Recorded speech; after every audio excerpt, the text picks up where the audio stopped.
So I've just finished reading Joshua from the Bible, which is about a guy named Joshua. Joshua is the successor to Moses. He's like Moses number 2. And I'm going to tell you why he is a complete and utter dickhead. So we start off at the beginning of the book with God telling Joseph just how important the next years of his life are going to be, and that he has to be confident in leading the people of Israel over the River Jordan and taking over that whole land that was promised to them. And he says, yes, I will do it for you, God, because you are God and you're so merciful and forgiving. So first thing he does is he sends spies to a city called Jericho, which is quite a large, well-known city within the land promised to the Israelites by God. So they go there and they do some spying, you know how it is, and the king of Jericho finds out that they're there, so they have to take refuge, and a prostitute takes them in, and she says, promise me that when you kill everyone in Jericho, you won't kill me or my family. So the Israelites say, yes, okay, we won't kill you. They escape Jericho, go back to the Israelites, and they tell them all about what the city of Jericho is like. So then they cross over the River Jordan, they go all the way to the city of Jericho, and they do some kind of complex thing where they march around the city, but long and short of it is they all shout at the same time and the city walls all fall down for some reason. So then they go into the city of Jericho and kill everyone. Women, children, babies, men, old people, every single person, apart from the prostitute and her family. Even the donkeys and the cattle, every single thing is killed in Jericho.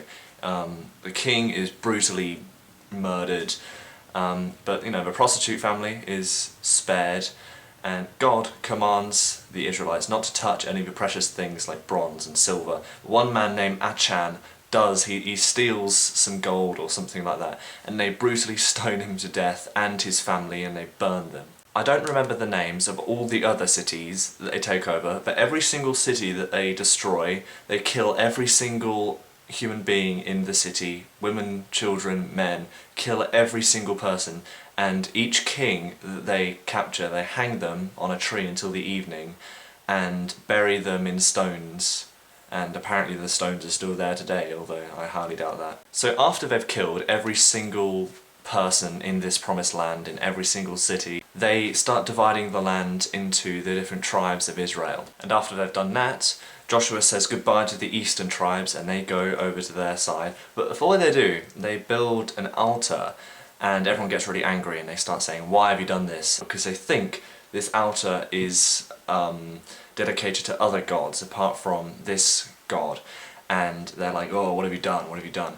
And they're like, oh, no, it's fine. This altar is there to help everyone remember God and things, so they're let off. The thing that's so merciless about this book is that Joshua, I think, can be held responsible for the fact that literally hundreds of thousands of innocent people were brutally murdered because the Israelites just wanted their lands. What I'm trying to get at is, this book is a prime example of how religion sort of justifies actions which are completely immoral and things that go against today's idea of any kind of ethical morality.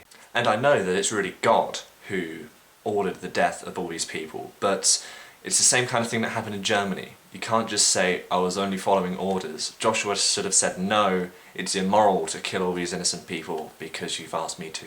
So thank you for watching. If you enjoy what I'm talking about, and if you want to hear more of me reading this immoral, horrid, violent book called the Bible, please subscribe to my channel and I'll be sure to make more in the future. Farewell.